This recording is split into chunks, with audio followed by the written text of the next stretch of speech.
ladies and gentlemen. Welcome to another episode of Jana podcast. Last Sunday, we were discovering very deep topic: how to cure the impossible, how to get healthy again. With my guest, who is also here today, Maria Jesus Campos. She is the founder of Healing Academy and also CEO of Self Health Wealth. And last Sunday, she shared with us her story, because she was diagnosed more years ago with autoimmune disease, which is incurable, but she cured and healed herself. So, hello Maria, a big hello to you. Hello, Jana. I'm happy Thanks to for see having you. me. Thank you very much. Also, I'm happy to see you here again. Today, I would love to ask you about your daily routine. What do you do, and also about how do you get rid of stress and these things. Maria, how does your day look like? What do you do in the morning? What time do you get up and have for breakfast and so on? Yeah. Um, so I have changed my routine during the years because things that serve you at one point of your life, then you move on or you grow them. So I would say nowadays, I start waking up like at 6 a.m. I do my meditation. I love to use infrared or things that help me with the EMF, like radiation. So I do it around that. And I do like 30 minutes of meditation, and then I connect with the rest of the people. I don't allow myself to connect with anybody before doing my meditation. So I know the importance of connecting with you and your three entities, body, mind, and spirit, before presenting yourself to the rest of the world, before talking to my kids or putting the hands on food even. So it's me first. Uh, then well, I drink water before that, and then I, on a weekday, normally I do breakfast for my kids, and then I do exercise. Yeah, I move every day, and then shower, cold shower, and I start working. And at midday, I do another meditation. Usually, it involves breathing, a lot of breathing, because you tend to be more tired because you already like did a lot in the morning, and so kind of regenerate some cells, bring some new oxygen to your brain, and start like a second day on the afternoon. I eat fruit in the morning, normally only in the morning with an empty stomach, and then yeah, a little bit of protein or veggies, or I love avocado, and salmon, something like that. I don't eat bread or wheat. I don't eat sugar also, and I got rid of the coffee. Well done. So yeah, Well thank you. done. I I needed one coffee a day, and I hated that I needed it. So my mood or my energy depended on that one coffee, and I didn't like it that I depend on that. So for me, energy is there. I don't need any push to my energy. If I feel tired, I rest. It's just such a simple advice that when you are tired, you just rest. But no, well, I would say that many people, and I am included in this group now when I am speaking about like many people, including me, that when we get tired, we have a coffee because we get more energized, or I don't know, Push. chocolate. But it's such a good We advice. push. Yeah. Yeah. The thing is if we are tired, it means something. It means that your brain is tired, your body is tired, or maybe what you're doing is a very low energy. So you need to analyze a bit and you need to rest. If you want to be efficient, your brain, like make it really efficient, and your day, you need to have the energy for that. If you push, you're only doing like a camouflage to the fatigue you have, and the brain is not working properly. So part of this is also the sleeping. I sleep, I would say, better than a baby. I monitor my sleeping. I have routines to go to bed. I really do and imagine like a mom is putting a baby in bed. Not with the phone,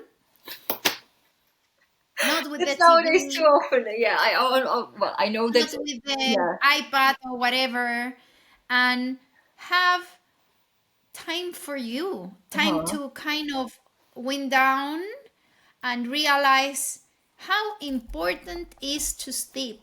This day people sleep because it's night and it's like, oh, I have to sleep or I'm exhausted, and you put the head on the pillow and you like knock out.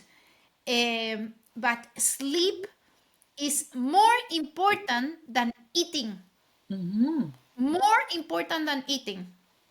Because when you sleep, you clean your body, you reverse aging, you connect the neurons, you connect the memories. What you have learned during the day, you connect it at night, depending how long you have deep sleep, how long you have REM.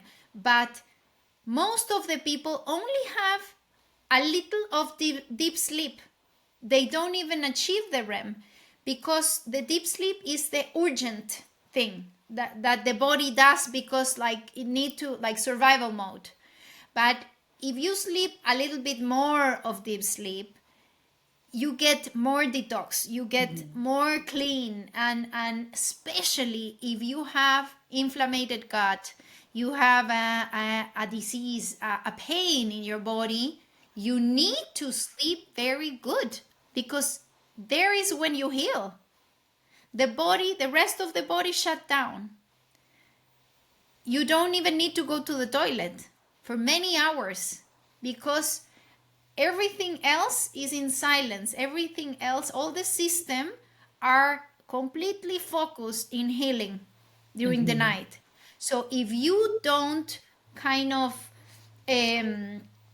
get the importance of this, and you sleep like rushing, then your body is going to feel it, and you're not going to feel as you should or as you could. Maria, so what are your habits for a healthy sleep? Because when I am speaking with well, many people during the day or like during the month, what I observe is that nowadays they have problems with sleeping, that they just cannot sleep properly, or they sleep shallow sleep, that they wake up at 4 or 4:30 a.m. They cannot continue sleeping. What are your healthy habits for sleeping? Uh, what I do personally and have worked along the way, it's I have an alarm to disconnect from all the computers and all the devices, because if not, I continue. Like, if I'm doing something, I'm creating, and I'm like, I forget the hour. So I have an alarm that tells me, it's not just an alarm that tells me, don't forget your brain.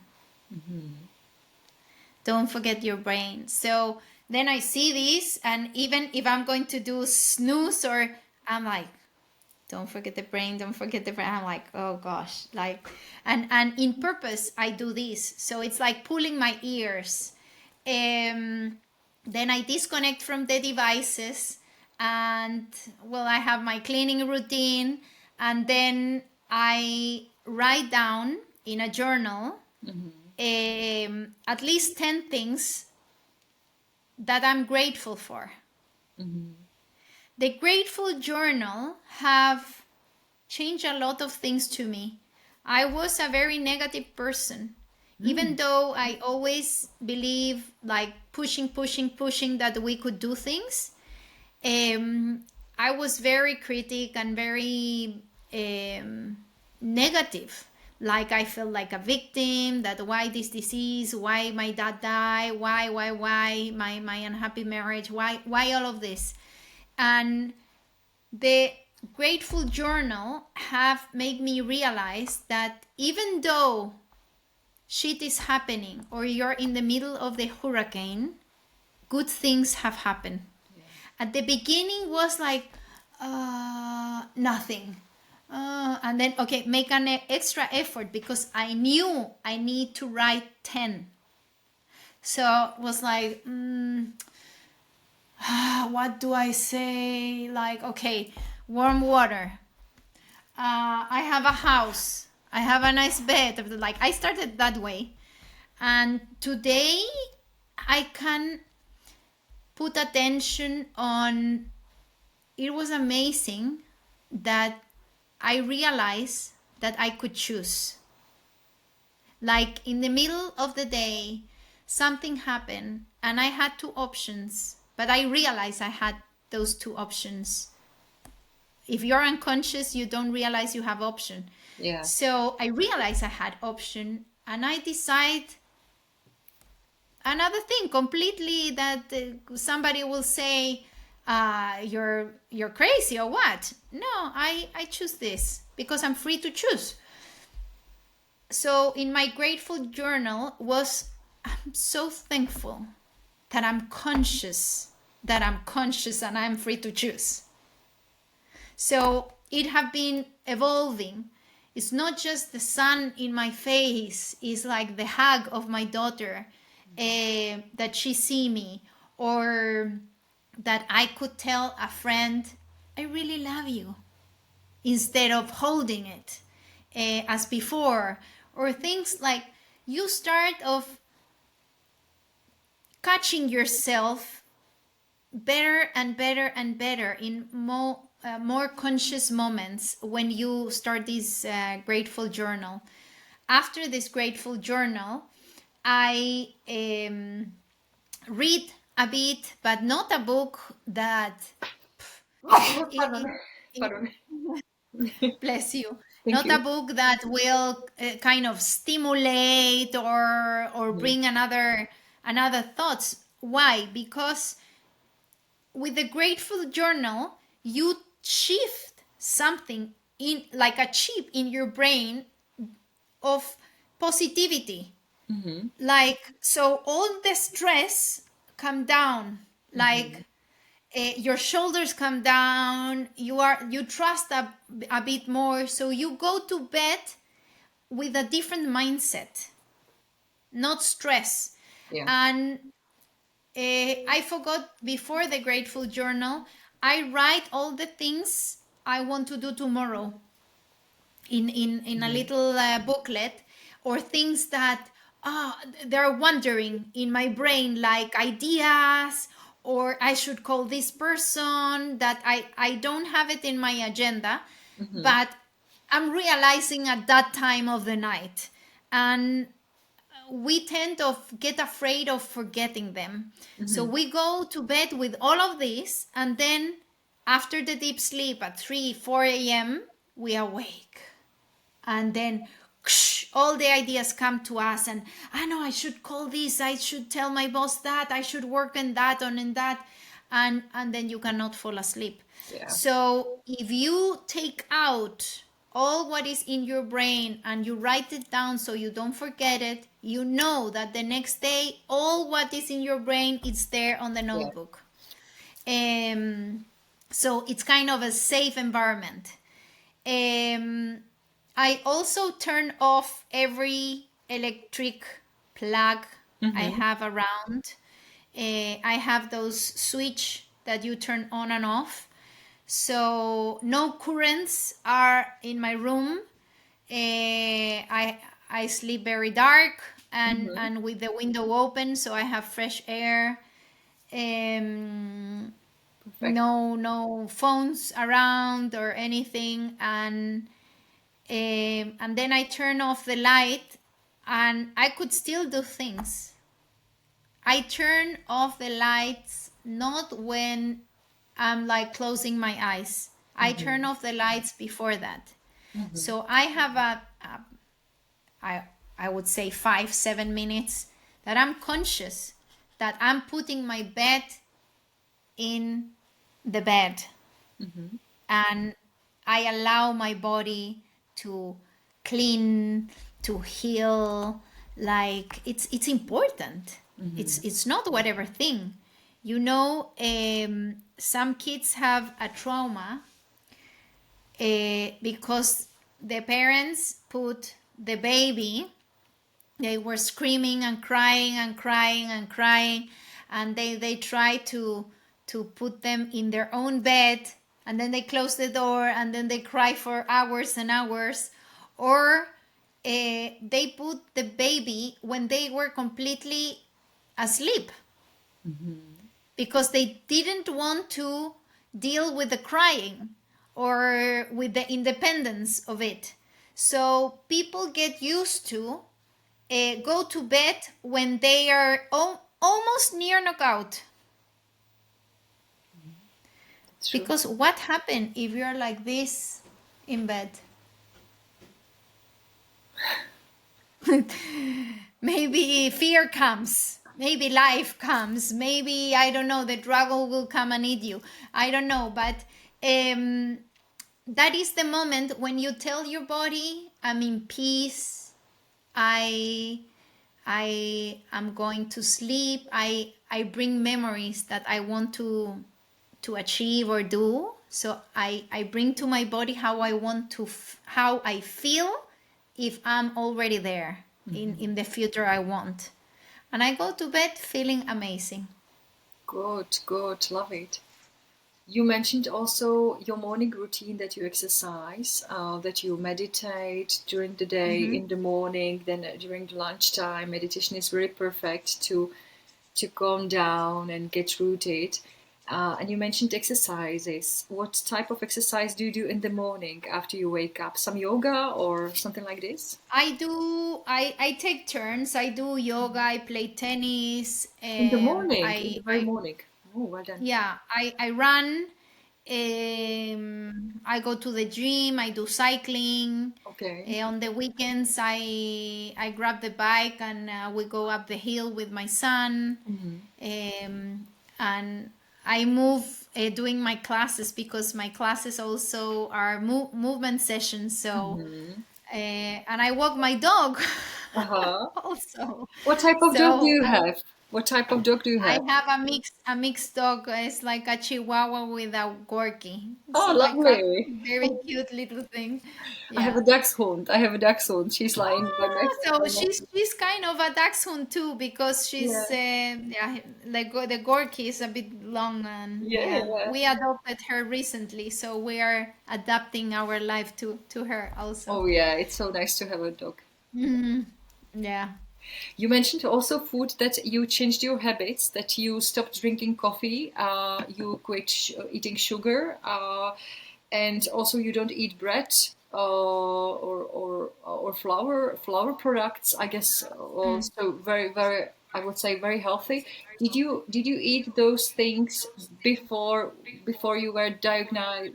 diagnosed Yeah. by the I I illness? ate I ate everything, and imagine with no pointy finger, but when I had a good grade at school or I had a good week, my mother took me to the McDonald's to Hmm. celebrate, and we were just the two of us, and I ate the McDonald's, and I had the gift from the McDonald's, Oh yeah. and Uh-huh.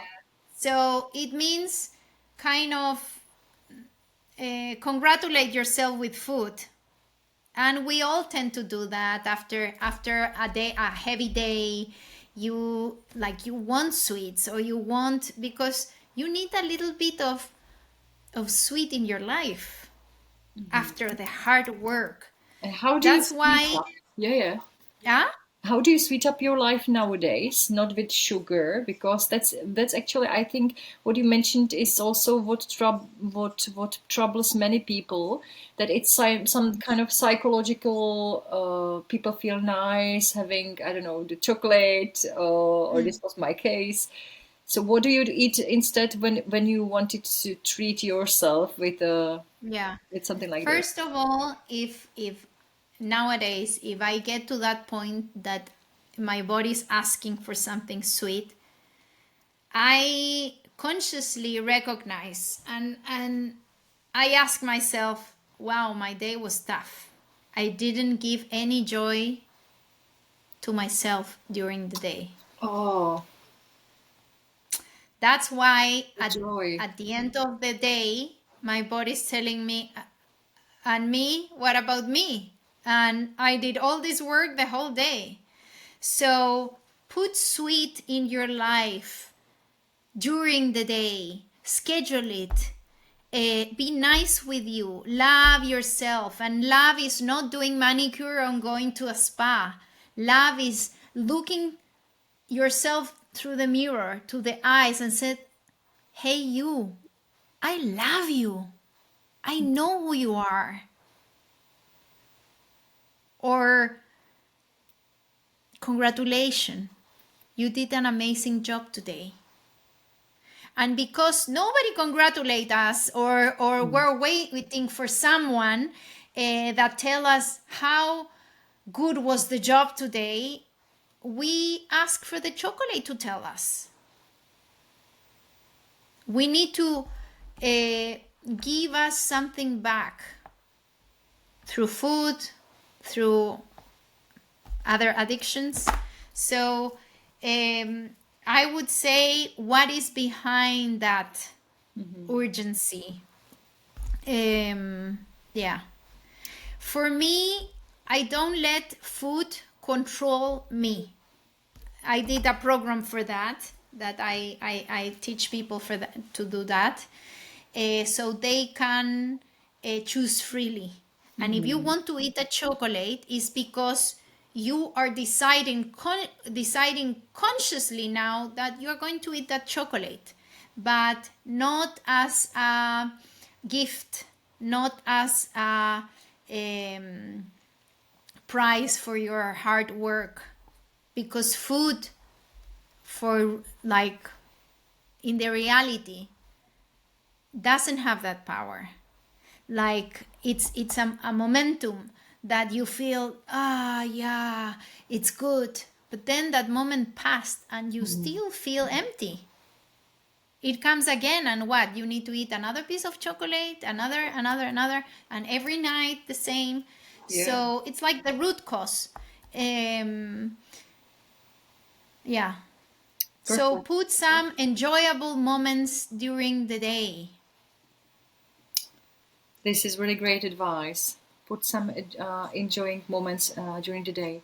Maria, what do you do against stress? Because stress can be here every moment, every day. So what do you do to get rid of stress? Yeah. Stress, I would say, I don't get rid of stress.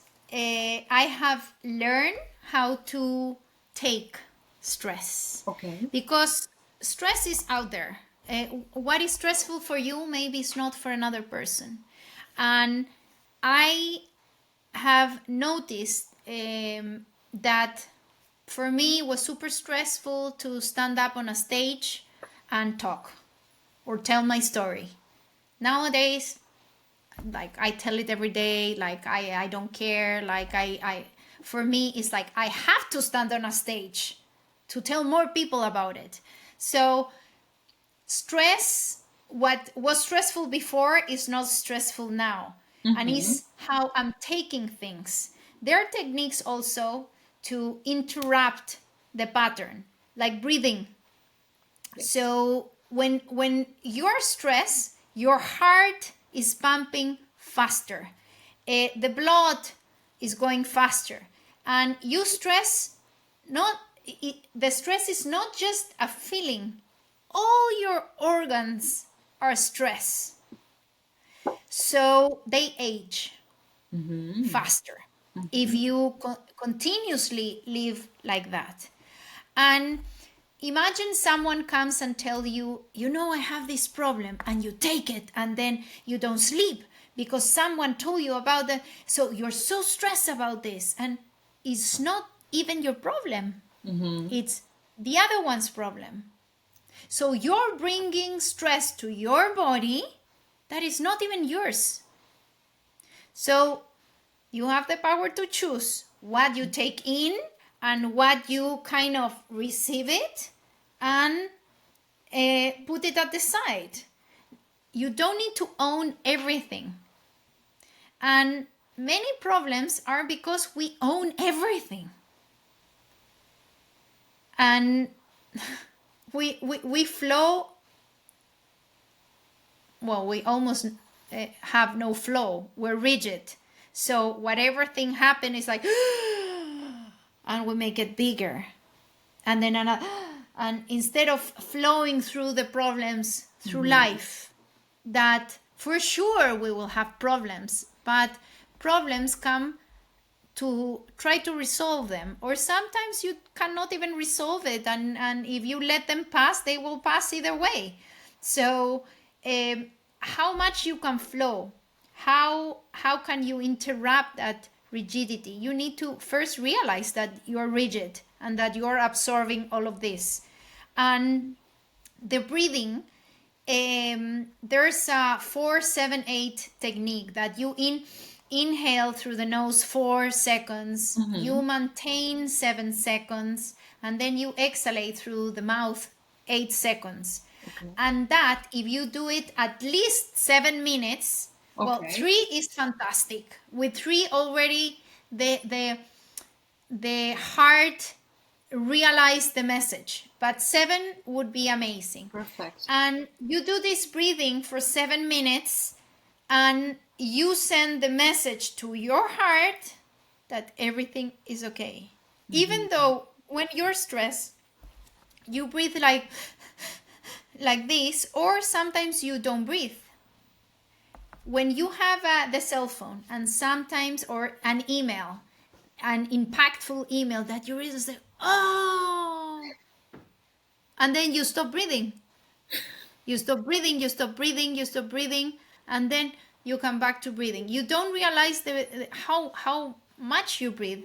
So, and your heart accelerates because it's in stress. But with the breathing, you can trick your heart and your body that you have no stress.